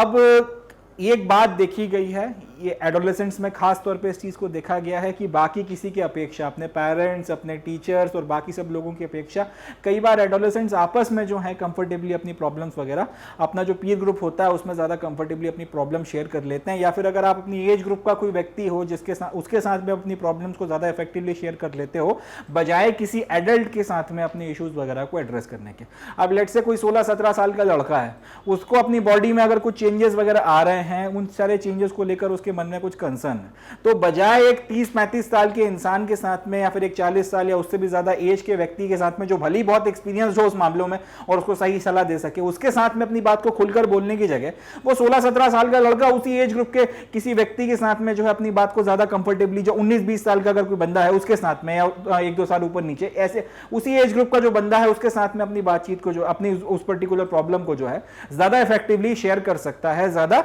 कंफर्टेबली जो है शेयर कर सकता है। अब यहीं पर जो है ये आइडिया लोगों के दिमाग में आया कि अगर एडोलेसेंट्स के साथ में ये चीज देखी जा रही है कि किसी एडल्ट की अपेक्षा या किसी आपका हेल्थ केयर सर्विस वगैरह में भी कोई व्यक्ति अगर बैठा हुआ है जो उसकी सारी बातों को कॉन्फिडेंशियल रखने को भी तैयार है, उसकी अपेक्षा अपने एज ग्रुप के किसी व्यक्ति के साथ में अगर एक बच्चा, एक एडोलेसेंट बच्चा अपनी जो भी इश्यूज या फिर जो भी कंसर्न्स हैं उनको ज्यादा कंफर्टेबली एक्सप्रेस कर पा रहा है, ज्यादा कंफर्टेबली कह पा रहा है, तो क्यों ना ऐसा किया जाए कि इसी तरीके एज ग्रुप के जो कुछ एडोलेसेंट्स हैं इनको ट्रेनिंग वगैरह प्रोवाइड की जाए, इनको एजुकेशन वगैरह प्रोवाइड किया जाए अबाउट एजुकेशनल, अबाउट जो भी प्रॉब्लम्स वगैरह आती हैं एडोलेसेंट्स वगैरह को लेकर, और इनको इस पर्टिकुलर चीज के लिए तैयार किया जाए कि जो एडोलेसेंट्स वगैरह हैं आप उनको भाई एजुकेट करिए या फिर आप उनको काउंसिल दीजिए जो भी उनकी प्रॉब्लम्स वगैरह आ रही हैं उन सारी चीजों को लेकर। अब इस तरीके के अगर जो एडोलेसेंट होते हैं यानी कि उसी एज ग्रुप के जो लोग होते हैं जो अपनी एज ग्रुप के लोगों की जो प्रॉब्लम्स वगैरह हैं उनको सुनकर उनको काउंसिलिंग दे रहे हैं, उनको सुनकर जो है उनको कोई सलाह वगैरह दे रहे हैं और लगभग वही एजुकेशन इंपार्ट कर रहे हैं या फिर वही बातें बता रहे हैं जो एक एडल्ट उनको बताता अगर वो उसके पास में जाकर अपनी समस्याओं को शेयर करते। तो इस तरीके के जो बच्चे होते हैं, इस तरीके के जो लोग होते हैं उनको बोला जाता है पीर फैसिलिटेटर या फिर पीर एजुकेटर। इंपॉर्टेंट है, ठीक है जी। तो पीर एजुकेटर या फिर का ऑब्जेक्टिव क्या है या फिर ये कौन होते हैं? अगर आप कुछ एडोलेसेंट्स को ट्रेन कर लें और एजुकेशन प्रोवाइड करें जिनको फिर आप दूसरे एडोलेसेंट्स वगैरह को एजुकेट या काउंसिल करने में में उनकी हेल्प ले सकते हैं, तो ये जो है आपके पीर एजुकेटर या पीर फैसिलिटेटर कहलाते हैं। अब ये जो टेक्निक है ये बहुत पावरफुल टेक्निक है या फिर एक बहुत पावरफुल मेथड है जिसके तहत आप एडोलेसेंट्स की जो भी हेल्थ नीड्स वगैरह हैं इनको इफेक्टिवली हैंडल कर पा रहे हैं। क्योंकि एक व्यक्ति जिसको आप सर कहते हैं उसके साथ में आप अपनी समस्याओं को शेयर करने में थोड़ा शायद कंफर्टेबल ना हो, बजाय के एक व्यक्ति जिसको आप भैया कह के, भाई कह के, दोस्त या यार कह के जो है संबोधित कर रहे हैं। दोनों में फर्क आ जाता है, एक जगह एक फॉर्मेलिटी है, एक जगह एक इनफॉर्मेलिटी है, और वो इनफॉर्मेलिटी जो है कहीं ना कहीं ज्यादा जरूरी हो जाती है आप अगर किसी व्यक्ति के अंदर मन में एक्चुअल में क्या चल रहा है उसको जानना चाहते हैं। तो ये पीर फैसिलिटेटर्स हो गए या पीर एजुकेटर्स हो गए जिसमें ये आइडिया कि भाई कुछ ऐसे जो आपके एडोलेसेंट की एज के बच्चे हैं जो थोड़ा सा कंपैरेटिवली इस पर्टिकुलर काम के लिए ठीक रहेंगे, वो किन कैरेक्टरिस्टिक्स के बेसिस पे ठीक रहेंगे वो भी अभी हम लोग आगे डिस्कस करेंगे, मगर अगर वो ठीक रहेंगे किसी तो उनको आप एजुकेट करिए इसके बारे में, आप उनको ट्रेन करिए और उसके बाद उनकी मदद से एडोलेसेंट्स की जो प्रॉब्लम आपके बच्चे जो फेस कर रहे हैं उसको एड्रेस करवाइए, उनको काउंसिल करवाइए। ये सारी की सारी चीज जो है आज की तारीख में बहुत फेमस है और इस तरीके के बच्चे पीर फैसिलिटेटर कहलाते हैं। अब कई बार तो ये जो आपका पीर ग्रुप होता है या फिर जो पीर फैसिलिटेटर्स या एजुकेटर्स वगैरह होते हैं ये सबसे जरूरी काम जो करते हैं वो ये है कि एक एडोलेसेंट की एज में जो बच्चा है उसको ultimately they set him in emotion to speak कि भाई तुम अपनी बात तो रखो खुलकर, जो तुम बोल नहीं पा रहे हो किसी और से चलो मुझसे कहो। तो सबसे जरूरी चीज जो ये लोग करते हैं वो यही है कि एक बच्चा अगर एडोलेसेंट की एज में है जो किसी से अपनी बात कह ही नहीं पा रहा है डर के कारण या किसी भी आपके खौफ के कारण, शर्मिंदगी के कारण, किसी भी इनहिबिशन के कारण, वो सबसे जरूरी काम जो करते हैं वो ये है कि उसकी शाइनेस जो है रिमूव करते हैं और उसको बोलने के लिए तैयार करवा लेते हैं। एक बार जब वो बोलना शुरू करता है तो उसके बाद में उसकी समस्याओं को सुनते हैं और फिर जो भी आपकी सलाह वगैरह देनी है वो सारी चीजें, और इसके अलावा वो मोटिवेट करते हैं कि अपने पेरेंट्स वगैरह से आप खुलकर इसके बारे में बात कर सको, अपने फैमिली मेंबर से आप खुलकर बात कर सको, अपने टीचर्स के साथ में आप खुलकर बात कर सको। ये एक इंपॉर्टेंट और रेलेवेंट चीज आ जाती है क्योंकि अल्टीमेटली आपके जो ये पीर ग्रुप वाले फैसिलिटेटर होते हैं, ये एजुकेटर होते हैं ये भी बच्चे, ये बहुत एक्सपर्ट नहीं है इस फील्ड के कि आप इन पे बहुत एकदम रिलाई कर सके, मगर एक इनिशियल स्टेप जो है, जो इनिशियल फ्रिक्शन है कि बच्चा बोल ही नहीं रहा है, अपनी बात ही एक्सप्रेस नहीं कर पा रहा है, कंफर्टेबल ही नहीं है, वो मुंह ही नहीं खोलना चाहता, इस पर्टिकुलर एक इनहिबिशन को जो है दूर करने के लिए इनका इस्तेमाल किया जा सकता है। और इनकी मदद से एक बार वो शाइनेस अगर आपने रिमूव कर दी और इनको आपने मोटिवेट किया कि भाई अब अपने पेरेंट्स के साथ में भी आप ये बात कह सकते हो, इतनी बड़ी बात नहीं है, बहुत नॉर्मल बात है, इस तरीके से या किसी भी तरीके से जो भी आपका बोलने का तरीका है या काउंसिल करने का तरीका है उसकी मदद से एक बार अगर आपने बच्चे को तैयार कर लिया कि भाई अपनी समस्याओं को पेरेंट्स के साथ में, फैमिली मेंबर्स के साथ में, टीचर्स के साथ में या एजुकेटर्स वगैरह जो हैं उनके साथ में आप शेयर कर सकें, तो उसके चलते फिर जो है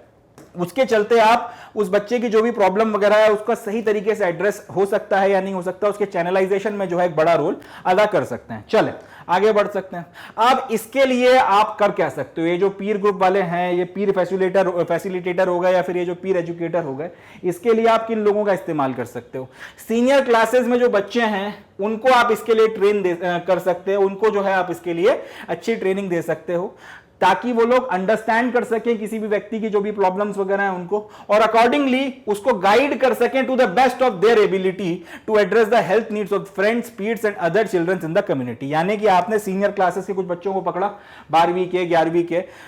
कई अगर जो ब्राइट स्टूडेंट्स हैं 10th के भी अगर आपने ले लिए, 9, 10, 11, 12 के बच्चे आपने ले लिए, 9 तो खैर काफी छोटा हो गया, 10th, 11, 12 या 11, 12 या फिर 12th जो भी आपको क्लास ठीक लग रही है उसके आपने जो बच्चे वगैरह ले लिए, इनको आपने ट्रेन किया और इस तरीके से ट्रेन किया कि आप वो बच्चे जो हैं अपने जो भी उन्हीं की एज ग्रुप के जो बच्चे हैं उनकी हेल्थ नीड्स वगैरह को एड्रेस करने में अपना बेस्ट अगर दे सकें, दोस्त के तौर पर, पीयर्स के तौर पर, पीयर फैसिलिटेटर के तौर पर, तो ये जो है एक बड़ी अच्छी चीज हो जाएगी। मगर अब यहां पर एक बहुत इंपॉर्टेंट बात आ जाती है कि ये जो बच्चों को आप उठा के ट्रेन कर भी रहे हो, भले ये सीनियर क्लासेस में है, मगर ये भी जो है एडोलेसेंट है, ये एक्सपर्ट नहीं है, ये प्रोफेशनल नहीं है, तो इनको इनकी लिमिटेशंस पता होनी चाहिए, इनको ये पता होना चाहिए कि कौन सी आपकी जो है लाइन है, कहां तक जो है आपका रोल है और कहां पर आपको जो है अपने रूल्स वगैरह को वायलेट नहीं करना है, किस पॉइंट पर आपको रुक जाना है। अगर आप एक पर्टिकुलर पॉइंट के बाद आपको लगता है कि आप इनेबल हैं, आप इसके आगे जो है इनको एड्रेस नहीं कर सकते, इनके कंसर्न्स को नहीं समझा सकते, तब जो है फिर आपको अगर इन बच्चों को फिर जो है आपका अगर आपको टीचर्स को रेफर करना पड़ रहा है या फिर अगर किसी और को रेफर करना पड़ रहा है तो फिर वो भी आपको करना आना चाहिए। आपको ये पता होना चाहिए कि भाई आपकी लाइन कहां पर है या फिर आपकी लिमिट्स कहां पर हैं। ये एक इंपॉर्टेंट बात जो है हो जाती है जिसका अपने को ध्यान रखना है। तो ट्रेनिंग जो है सीनियर क्लास में बच्चों को देकर आप तैयार करें कि वो अपनी तरफ से जो भी आपके एडोलेसेंट में उनकी एज ग्रुप के जो पीयर्स हैं, फ्रेंड्स हैं, बच्चे हैं, उनको समझें और उनको गाइड करें to the best of their ability. But at the same time इन बच्चों को ये भी पता होना चाहिए कि इनकी लिमिटेशंस कितनी हैं, ये कहां पर जो है सेंसिटिव इश्यूज या प्रॉब्लम्स को लेकर आप इनको आपका एजुकेट करने में या काउंसिल करने में जो है असमर्थ हो जाते हैं, और वहां पर इनको ये पता होना चाहिए कि भाई इनको जो है टीचर्स को या फिर एडोलेसेंट फ्रेंडली सर्विसेज वगैरह को या फिर जो भी कोई दूसरा अप्रोप्रिएट सपोर्ट है उसको रेफर करना है। ये चीज का इनको सही तरीके से अंदाजा होना चाहिए। कई बार ये भी हो सकता है कि ये जो पीर फैसिलिटेटर हैं इनका इस्तेमाल या फिर ये लोग जो हैं टीचर्स की हेल्प कर सकते हैं कई सारी आपकी वेरियस एक्टिविटीज वगैरह को ऑर्गेनाइज कराने में, एडोलेसेंट इश्यूज से रिलेटेड या फिर कंसर्न से रिलेटेड। अब ये लोग ज्यादा इफेक्टिवली इसलिए यहां पर आपका हेल्प कर सकते हैं टीचर की एक दूसरे स्टूडेंट के कंपैरिजन में, क्योंकि इन्होंने लेट से अगर 10 से 15 आपके एडोलेसेंट इनके जो फ्रेंड ग्रुप के लोग थे उनकी प्रॉब्लम्स को सुना। अब उनको सुनकर इनको अगर कॉमन जो पैटर्न समझ में आ गया कि कौन कौन सी प्रॉब्लम्स जो है वो कॉमन है, कौन कौन सी प्रॉब्लम्स जो है वो यूनिक है, तो उसके अकॉर्डिंग वो टीचर्स को बता सकते हैं कि भाई ये चीजें जो है बच्चों को कॉमनली परेशान कर रही हैं इस एज ग्रुप की, और ये चीजें जो है इंडिविजुअली आपको अलग अलग यूनिक देखने के लिए मिली है। अकॉर्डिंगली जो कॉमन प्रॉब्लम्स वगैरह हैं उसको लेकर फिर अगर कोई आपको एक्टिविटीज वगैरह ऑर्गेनाइज करवानी है जिसके तहत आप बच्चों को एजुकेट करना चाहते हैं तो वो किया जा सकता है। अगर इंडिविजुअली 1-to-1 जहां पे कम्युनिकेशन की जरूरत है आप टीचर को या फिर आपका जो एक्सपर्ट्स को जहां पे लगती है वो अकॉर्डिंगली उस चीज को लेके आगे चल सकते हैं और इस तरीके की चीजें वगैरह जो है हो सकती हैं। तो कहीं ना कहीं ये एक बहुत अच्छा या फिर एक इफेक्टिव जो है एक माध्यम हो सकता है जिसकी मदद से आपके जो एडोलेसेंट्स वगैरह हैं उनकी प्रॉब्लम को अच्छे से एड्रेस किया जा सके। अब यहां पर ऐसा भी नहीं है कि आप एक बच्चा सिर्फ पढ़ाई में अच्छा है तो आपने उठा के जो है उसको आपने ये फैसिलिटेटर बना दिया या एजुकेटर बना दिया, या फिर एक बच्चा जो है आपका स्पोर्ट्स में अच्छा है तो उसको आपने आगे रख दिया, या फिर एक बच्चा जो है आपका फिजिकल फिटनेस पे बहुत ध्यान रखता है तो उसको आपने कर दिया। कुछ सर्टेन क्वालिटीज वगैरह हैं जिसको अपने को ध्यान में रखना पड़ेगा। कुछ सर्टेन क्वालिटीज ऐसी हैं जो एक बच्चे में होनी चाहिए। डजंट मैटर क्लास में फर्स्ट आता है या लास्ट आता है, डजंट मैटर उसके मैथ्स में मार्क्स अच्छे आ रहे हैं, फिजिक्स में अच्छे आ रहे हैं, केमिस्ट्री में अच्छा कर रहा है नहीं कर रहा है, डजंट मैटर आपका 10th में 12th में कितने परसेंट हैं, क्लास में उसकी रैंकिंग क्या है, स्पोर्ट्स में कितना अच्छा करता है, डजंट मैटर। कुछ सर्टेन क्वालिटीज हैं जो आपके पास में होनी चाहिए। ऑब्वियसली बात है एजुकेशन में अच्छा और बाकी सारी चीजें वो एक अच्छा फैक्टर है, मगर कुछ सर्टेन क्वालिटीज हैं जो एक अच्छे आपके पीर फैसिलिटेटर में या पीर एजुकेटर में होना चाहिए। उसके बारे में थोड़ा सा अपन लोगों को जो है बातचीत करनी है। तो ये सारी चीजें करने में एक तो आपको ये समझ में आ गया कि जो पीर फैसिलिटेटर हैं ये आपका एक इफेक्टिव रोल अदा कर सकते हैं, और अगर एक बच्चे को पीर फैसिलिटेटर बनाना है, अगर आप चाहते हो उसको पीर ग्रुप एजुकेटर बनाना है, तो उसके लिए उसमें एक टीचर को भी या फिर जो भी लोग इसमें लगेंगे उनको क्या क्या क्वालिटीज वगैरह ढूंढनी चाहिए, उसके बारे में थोड़ा सा अपन लोग बातचीत करेंगे। चले देखते हैं सर।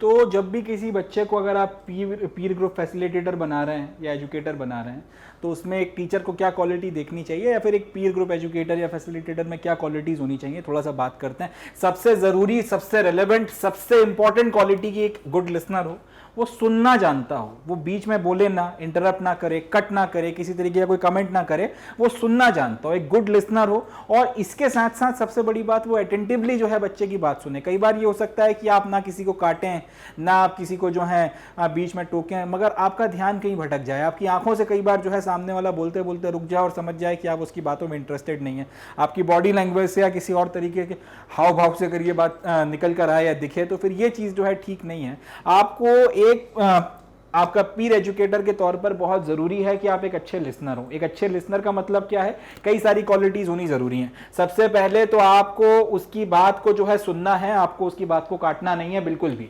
आपको उसको पूरी तरह से जो उसके मन में है वो बोलने देना है। अगर वो बोल ही नहीं रहा तो उसके लिए पहले आपको उसको कंफर्टेबल करना है। जैसे आप उसके लिए आप जो है उसके साथ बैठें, जो भी गपशप लगाएं, जो भी बातचीत वगैरह करें, मगर सबसे पहले आपको उसको कंफर्टेबल करना पड़ेगा। एक बार जब वो कंफर्टेबल हो गया, तब भैया बोलो, जो भी मन में है निकालो, बोलने दें बोलने दें बोलने दें। उसका वो जो भी बातें वगैरह बोल रहा है उसको सुनना है, उसको दिमाग में जो है रखना है। कहीं ऐसा नहीं कि पेन पेंसिल लेके आप बैठ जाओ, फिर वो कॉन्शियस हो जाए और उसके बाद में वो जो बात निकल रही हो दिमाग दिल से वो ना है। तो आपको उसकी बात को जो है सुनना है, अपने दिमाग में जो है उसको रखना है, ताकि बाद में फिर उसके ऊपर जो भी रिपोर्ट वगैरह बनानी है, जो भी आपको पॉइंट्स वगैरह नोट करके अपने सुपीरियर्स के लिए टीचर्स के लिए या बाकी लोगों के लिए रखने हैं, वो आप रख सको। मगर उस वक्त जो है आपको बस शांति से कॉन्शियसली उसकी बातों को सुनना है। किसी तरीके का आपको कोई नेगेटिव कमेंट नहीं करना, कोई आपको इस तरीके का शो नहीं करना आपके बिहेवियर से या बॉडी लैंग्वेज से कि आप इंटरेस्टेड नहीं है, कुछ नहीं। आपको अटेंटिवली इस तरीके से सुनना है कि जैसे इस व्यक्ति को सुनने से ज्यादा, इस बच्चे को जो अभी प्रॉब्लम में है, इसको सुनने से ज्यादा इंपॉर्टेंट काम दुनिया में कोई है ही नहीं। इतना इंपॉर्टेंस देकर, इतना ज्यादा अटेंशन और इतना ज्यादा केयर और कॉशन के साथ में आपको उस बच्चे की भावनाओं को, उसके कंसर्न को, उसकी बातों को सुनना है। साथ ही साथ आपके पास में नॉलेज होना चाहिए कई सारे हेल्थ इश्यूज वगैरह के ऊपर जो बच्चे जो है एडोलेसेंट एज में फेस करते हैं, ताकि अगर आप जब आपकी उसकी बातों को सुनने के बाद में आपको काउंसलिंग वगैरह करने का टाइम आए, तब आप बोल सको। अगर आपके पास में नॉलेज नहीं है तो फिर आप उसके उस दोस्त से ज्यादा अच्छे नहीं है जिसको भी खुद कुछ नहीं पता और वो भी अपने मन की जो है भ्रांतियां और अपने मन में जो अजम्पशंस है वो अपने दोस्त के साथ में शेयर कर रहा है, जब उसने उससे उसकी प्रॉब्लम शेयर करी। आपके पास में ज्ञान होना चाहिए, आपके पास में नॉलेज होना चाहिए। और कहीं ना कहीं ये जो पीर फैसिलिटेटर या एजुकेटर बनाने वाले हैं, जो ट्रेन करने वाले हैं, ये उनकी भी रिस्पॉन्सिबिलिटी है कि आप इन बच्चों में जिनको आप सिलेक्ट करते हैं अच्छी उनकी लिसनिंग क्वालिटीज को देखकर उनमें आप ये नॉलेज इंपार्ट करें वेरियस हेल्थ इश्यूज वगैरह को लेकर जो एडोलेसेंट की एज में बच्चे फेस करते हैं, ताकि वो एक सही सलाह, एक सकारात्मक सलाह वगैरह जो है इन बच्चों को जो अपनी प्रॉब्लम वगैरह लेकर इन फैसिलिटेटर्स या एजुकेटर्स के पास में आते हैं, इन पीर फैसिलिटेटर्स या एजुकेटर्स के पास में आते हैं, इनको वो खुले मन से जो है समझा सके। इसके साथ साथ आपको बहुत फ्रेंडली होना की जरूरत है उनके साथ में। आपको बहुत मित्रवत या फिर बहुत दोस्ताना व्यवहार जो है उनके साथ में करना जरूरी है। जब तक व्यक्ति जो है कंफर्टेबल महसूस नहीं करेगा, आपके साथ में फ्रेंडली महसूस नहीं करेगा, तब तक वो कभी भी आपके सामने खुलकर पूरी तरह से अपनी बात को एक्सप्रेस नहीं कर सकता। अगर आप चाहते हैं कि वो खुलकर अपनी बात को अच्छे से एक्सप्रेस कर ले, सबसे जरूरी हो जाता है मित्रवत व्यवहार शो करना। आपको उसके साथ में फ्रेंडली होना जरूरी है, साथ ही साथ आपको इन्फ्लुएंशियल होना भी जरूरी है। आपका एक अच्छा और एक सकारात्मक प्रभाव सामने वाले के ऊपर पड़ना चाहिए। एंड मोस्ट इंपॉर्टेंटली आप एक्सेप्टेबल होना चाहिए। ऐसा नहीं हो कि आपकी कंपनी जो है सामने वाले को पसंद ही नहीं आ रही हो, वो लगा हुआ हो कि किसी तरह से आपसे बचा जाए, भागा जाए, ऐसा नहीं है। आपकी जो कंपनी है वो बहुत कंफर्टेबल करने वाली होनी चाहिए, वो बहुत ज्यादा इन्फ्लुएंशियल भी हो, सामने वाले के ऊपर एक सकारात्मक, एक पॉजिटिव प्रभाव पड़े, वो कंफर्टेबल भी महसूस करे, वो आपके सामने बोलना शुरू करे, वो अपनी बातों को आपके सामने अल्टीमेटली रखना शुरू करे। सबसे बड़ी बात कि भाई जिस ऐसे व्यक्ति को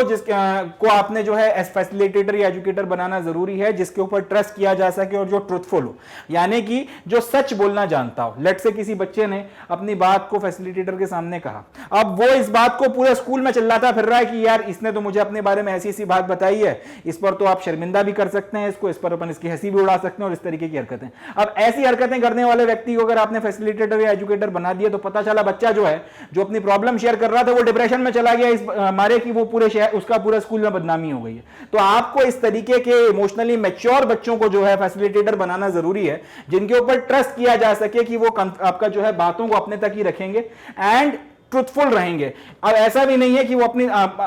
लेट से किसी टीचर ने जो है किसी बच्चे को काउंसलिंग के लिए इसके पास में भेजा, बातचीत के बाद में वो बच्चे ने अपनी जो भी प्रॉब्लम इस फैसिलिटेटर को बताई हो, वो टीचर जब उससे पूछ रहा है तो वो अपनी तरफ से बढ़ा चढ़ा के अनशन बातें बता रहा है, कई सारी चीजें छुपा ले जा रहा है। इस तरीके की चीजें नहीं, जैसा आपने देखा वैसा के वैसा ट्रुथफुली आपको बोलना है और आपको ट्रस्टवर्थी होना जरूरी है। आप अपनी जो बातें वगैरह जो हैं उनको अपने तक ही रख सकें, ये इंपॉर्टेंट बात आ जाती है। इसके साथ ही साथ use creative and innovative approach while dealing with problems, ये भी एक इंपॉर्टेंट बात है। कई बार आपको जो है सामने वाला अगर किसी बात को लेकर झिझक रहा है या फिर कई बार उस चीज को एक्सप्रेस नहीं कर पा रहा, तो फिर आपके पास में मेटाफर्स होने चाहिए, आपके पास में एनोलॉजीज होनी चाहिए, आपके पास में छोटे छोटे जोक्स होने चाहिए जिससे आप उसे हंसा सको, कंफर्टेबल महसूस करा सको। आपको उसकी मदर टंग, आपको उससे जो है अपनी मदर टंग में बात करनी है, वो उसकी मदर टंग में बात करनी है जिसमें वो बोलने में अपने सबसे ज्यादा कंफर्टेबल महसूस कर रहा हो। कई बार अगर आप लेट से कहीं पे एक रूम में बैठ के बातें करने में कंफर्टेबल नहीं हो, तो आपके दिमाग में इतना होना चाहिए कि भाई चलो कहीं बाहर चलते हैं पार्क में, या लेट चलो मैं तुम्हें ट्रीट देता हूं। ट्रीट देते देते नॉर्मल आपका जो 1-to-1 इंटरेक्शन या बातचीत हो रही है उसमें फिर आप जो है वो इन्फॉर्मेशन वगैरह निकालना शुरू कर लो। तो आपको जो है बेसिकली क्रिएटिव होना पड़ेगा अपने अप्रोच में और इनोवेटिव होना पड़ेगा जब भी आप इस तरीके की प्रॉब्लम्स वगैरह के साथ में डील कर रहे हैं, जब भी आप इस तरीके के बच्चों के साथ में डील कर रहे हैं जिनके साथ में कुछ इश्यूज हैं और वो अपने आप को एक्सप्रेस नहीं कर पाते। ये एक रेलेवेंट बात हो जाती है। उसके बाद एक आता है बहुत ही ज्यादा जरूरी पॉइंट, और वो ये है कि किसी भी व्यक्ति की बातें सुनते वक्त में आपको नॉन जजमेंटल होना बहुत जरूरी है। जनरली अब ये इंसानों की प्रवृत्ति होती है, हिंदुस्तानी समाज में और ज्यादा होता है। हम लोग किसी के बारे में कोई बात सुनते हैं और हम उसके बारे में एक राय बना लेते हैं या फिर हम लोग उसके बारे में एक धारणा बना लेते हैं। हमको पूरी कहानी नहीं पता कि क्यों कोई चीज हुई, कैसे हुई, किन परिस्थितियों में हुई, मगर हमको बस पता चला कि एक फलानी चीज एक फलाने व्यक्ति के साथ में हुई। अब उस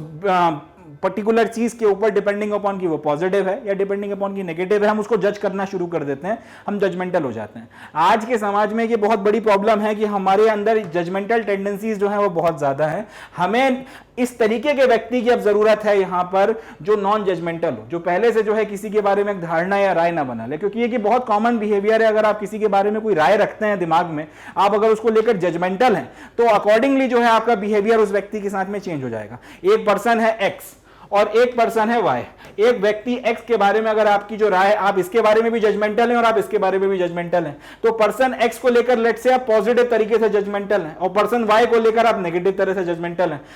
तो जिस व्यक्ति के साथ आप पॉजिटिव तरह से जजमेंटल हैं उसके साथ आपका बिहेवियर एक ही परिस्थिति में अलग होगा। उसी परिस्थिति में वो व्यक्ति जिसको लेकर आप नेगेटिव तरह से जजमेंटल हैं उसके साथ आपका बिहेवियर ऑल टुगेदर अलग हो जाएगा। तो कहीं ना कहीं अगर आपने किसी के बारे में अपने मन में एक माइंडसेट बना लिया, अगर आपने एक व्यक्ति के लिए अपने मन में एक धारणा बना ली, तो फिर अकॉर्डिंगली आपका जो कंडक्ट है, आपका जो बिहेवियर है उसके साथ में उसी तरीके से होगा, आप उसके साथ में उसी तरह से बिहेव करोगे। और इसीलिए यहां पर यहां पर अगर हम लोग इस बात के इस पर्टिकुलर चीज को देखें, एक बच्चा है वो एक पीर फैसिलिटेटर या एजुकेटर के पास आया, उसने अपनी समस्या को बताना शुरू किया। थोड़ी बहुत बात सुनने के बाद में इस व्यक्ति ने जो सुन रहा है मन ही मन अपने मन में इसके लिए एक जो है इमेज बना ली, एक जजमेंट, उसको जज करना शुरू किया, उसके बारे में एक राय बना ली, पॉजिटिव या नेगेटिव जो भी है। अकॉर्डिंगली वो जो भी सलाह देगा, जो भी गाइडेंस देगा, वो इस राय के अनुसार देगा, ना कि वो पूरी न्यूट्रलिटी के साथ में देगा। अब अगर आप एक पर्टिकुलर जजमेंट के या एक जजमेंटल थॉट प्रोसेस या थिंकिंग के कारण इन्फ्लुएंस्ड हो, तो फिर जो आप राय दोगे, जो आपका बिहेवियर, जो कंडक्ट होगा, वो कहीं ना कहीं वो पूरी तरह से प्रोफेशनल नहीं होगा। और ये चीज फिर पूरे के पूरे ऑब्जेक्टिव को जो है डिफीट कर देती है। इसलिए इस तरीके के व्यक्तियों की बहुत ज्यादा जरूरत होती है। इस तरीके के काम में बहुत रेलेवेंट और बहुत इंपॉर्टेंट हो जाता है कि आप ऐसे व्यक्ति को रखें जो, या फिर इस तरीके के व्यक्ति को आप पीर एजुकेटर या फैसिलिटेटर बनाएं जो जजमेंटल ना हो किसी को लेकर भी। और हमें यह बात अपनी नॉर्मल लाइफ में भी लागू करना जरूरी है कि हमें किसी को लेकर जजमेंटल होने की जरूरत नहीं है। अगर हमने किसी की जिंदगी को जिया नहीं है, उसकी परिस्थितियों को फेस नहीं किया और हमें बस एक पर्टिकुलर चीज उसके बारे में पता चलती है, तो हमें उसके बारे में एक राय नहीं बनानी चाहिए उस एक पर्टिकुलर चीज को लेकर कि ये आदमी तो ऐसा ही है या फिर ये इंसान जो है वो ऐसा ही है। इस तरीके का थॉट प्रोसेस या इस तरीके का माइंडसेट हमें डेवलप नहीं करना चाहिए। किसी को लेकर, एक पर्टिकुलर चीज को लेकर, एक पर्टिकुलर विषय को लेकर हमें जजमेंटल नहीं होना चाहिए। तो ये सिर्फ एक आपके पीर फैसिलिटेटर की बात नहीं है, ये एक नॉर्मल आपका जो बातचीत है, नॉर्मल जो आपका कंडक्ट है, उसमें भी ये चीज होनी चाहिए। एक हेल्दी बिहेवियर का पार्ट होना चाहिए कि आप किसी को लेकर जजमेंटल ना हो। सब इसके बाद एक और इंपॉर्टेंट बात आ जाती है कि आपने कॉन्फिडेंशियलिटी जो है उसकी प्रैक्टिस होनी चाहिए। अब जो बात मैंने पहले भी कही थी कि सुनकर आपके ऊपर ट्रस्ट तभी किया जा सकता है अगर आप कॉन्फिडेंशियलिटी जो है वो मेंटेन करें। जो ये पहला फैक्टर है ट्रस्ट एंड ट्रूथफुल, उसमें ट्रस्टवर्दी आप तभी हो जब आप कॉन्फिडेंशियलिटी जो है उसे मेंटेन कर सकते हो। अगर आप चीजों को अपने तक नहीं रख सकते, जो बातें आपसे कही गई हैं, अगर आपको ऑब्वियस ही बात है किसी टीचर को या किसी आपके सुपीरियर को बताना है, दैट्स अ डिफरेंट थिंग। आप मोहल्ले भर में मगर उसका गाना गाते फिर रहे हो, सामने वाले के बारे में बैड माउथिंग करते फिर रहे हो, तो फिर आप भाई अच्छे पीर फैसिलिटेटर या एजुकेटर नहीं बन सकते। तो सबसे इंपॉर्टेंट बात है आपको कॉन्फिडेंशियलिटी जो है उसकी प्रैक्टिस करनी चाहिए। और यह बात कहीं ना कहीं आपके नॉर्मल बिहेवियर बिहेवियर में भी है कि कोई व्यक्ति अगर आप पे ट्रस्ट करके कोई बात कह रहा है तो फिर वो बात आपको अपने तक ही रखनी चाहिए, जब्त करके अपने अंदर रखनी चाहिए। उस बात को फिर आपको मोहल्ले भर में जो है ब्रॉडकास्ट नहीं करना है, लोगों के बीच में पता चला फेसबुक पे स्टेटस में डाल दिया, व्हाट्सएप पे आपने फेसबुक पे व्हाट्सएप में स्टेटस में डाल दिया, इंस्टाग्राम पे उसका पोस्ट बना के दे मारा, अगर आपका YouTube पे आपने वीडियो बना के डाल दिया, ये हरकतें नहीं करनी है। या फिर आपने नॉर्मल आपका 1-to-1 कम्युनिकेशन में किसी को बोल दिया, इस तरीके की चीजें नहीं करनी है। आपसे बात कही गई है तो फिर वो आप ही तक रहनी चाहिए, अनलेस एंड अदरवाइज कि उसको किसी और से शेयर करना प्रोफेशनली इंपॉर्टेंट हो, प्रोफेशनल पॉइंट ऑफ व्यू से जरूरी हो, तब तक आपको बात फिर अपने तक ही रखना चाहिए। एंड सबसे बड़ी बात, आप एक रोल मॉडल टाइप की पर्सनैलिटी हो स्कूल में और सोसाइटी में, एक ऐसा व्यक्ति, एक ऐसे बच्चे को जिसको रोल मॉडल माना जा सके, जिसके बिहेवियर है, जिसके कंडक्ट को जो है आप एक उदाहरण के तौर पे प्रस्तुत कर सकें किसी के सामने। इस तरीके के जो बच्चे हैं इनको आपको पीर फैसिलिटेटर वगैरह बनाना चाहिए। तो ये सारी की सारी क्वालिटीज इंपॉर्टेंट हो जाती हैं, ये सारी की सारी क्वालिटीज रेलेवेंट हो जाती हैं अगर आप पीर ग्रुप एजुकेटर या फैसिलिटेटर किसी को बनाना चाहते हैं। चलें आगे बढ़ते हैं। So with this we come to the end of today's session. आज का जो अपना सेशन था इसमें हम लोगों ने जो आपके वेरियस ग्रुप्स हैं चिल्ड्रंस में, एकदम आपके जो छोटे उम्र के बच्चे होते हैं उनके बारे में, और उसके बाद में जो आपके एडोलेसेंट्स होते हैं उनकी जो हेल्थ नीड्स हैं उनको किस तरीके से एड्रेस करना है उसके बारे में हम लोगों ने बातचीत कर खत्म करी है। इसके बाद का जो हमारा सेशन रहेगा उसमें अब हम लोग आपका वेलनेस और आपका एक हेल्दी लाइफस्टाइल किस तरीके की रहती है उसके बारे में हम लोग अपने डिस्कशन वगैरह जो है उसको कंटिन्यू करेंगे। मगर आज का जो सेशन है इसको हम लोग यहीं पर समाप्त करते हैं। अब समाप्त करने के पहले मैं आप लोगों को बताना चाहूंगा कि भाई आप लोग मैग्नेट ब्रेन्स की हमारी जो वेबसाइट है इस पर जाएं। यहां पर आपको सारा का सारा जो क्वालिटी एजुकेशनल कंटेंट है exclusively free of cost provide कराया जाता है। एक शिकायत कई बार बच्चे करते हैं कि भाई यूट्यूब का जो चैनल है उस पर एक सब्जेक्ट की प्लेलिस्ट जो है उसको ढूंढने में प्रॉब्लम होती है। कई बार आपके जो वीडियोस वगैरह हैं आपको ऑर्डर्ड तरीके से अरेंज फैशन में नहीं मिल पाते, तो उस चीज का जो है यहाँ पर बहुत ज्यादा ध्यान रखा गया है। जब आप मैग्नेट ब्रेन्स की हमारी वेबसाइट पर आएंगे तो यहाँ पर आपको हर एक जो सेक्शन है उसका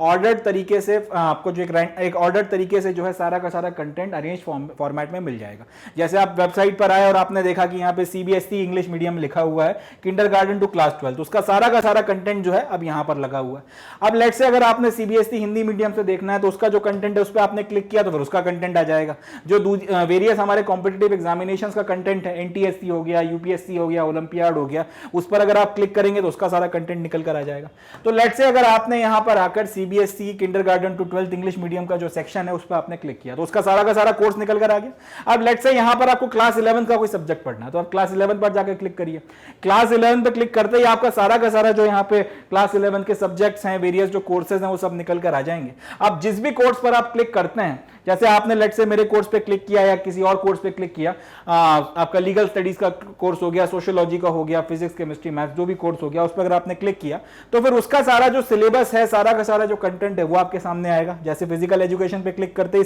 सिलेबस का ओवरव्यू, पहला चैप्टर, दूसरा चैप्टर, तीसरा चैप्टर, वो सीक्वेंस में जो है फिर आपको अरेंज फॉर्म में देखने के लिए मिलेगा। अब यहां से आप अपना जितना चाहें उतना पढ़ सकते हैं, जितना चाहें आप उतना नॉलेज यहां से गेन कर सकते हैं। जिस सब्जेक्ट का जितना आपको कंटेंट आप पढ़ना है आप फ्री ऑफ कॉस्ट पूरी तरह से एक्सेस कर सकते हैं, अच्छे तरह से अपने एग्जामिनेशन की प्रिपरेशन कर सकते हैं और बढ़िया मार्क्स स्कोर कर सकते हैं। तो इसके बारे में जितना हो सके लोगों को बताएं, जितना हो सके अपने जो साथ के कलीग्स हैं, फ्रेंड्स हैं, बाकी सारे जो आपके दूसरे लोग हैं जिनको ज़रूरत है इस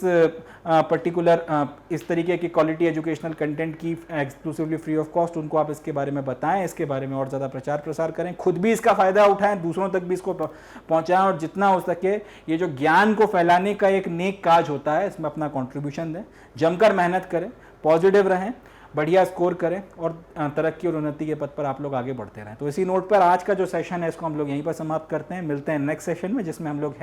हेल्थ और वेलनेस और लाइफस्टाइल वगैरह के बारे में बातचीत करेंगे। तब तक के लिए अपना बहुत ख्याल रखें, बहुत खुश रहें, पॉजिटिव रहें, हंसते मुस्कुराते रहें एंड मोस्ट इंपॉर्टेंटली जुड़े रहें मैग्नेट ब्रेन्स के साथ। थैंक यू, जय हिंद।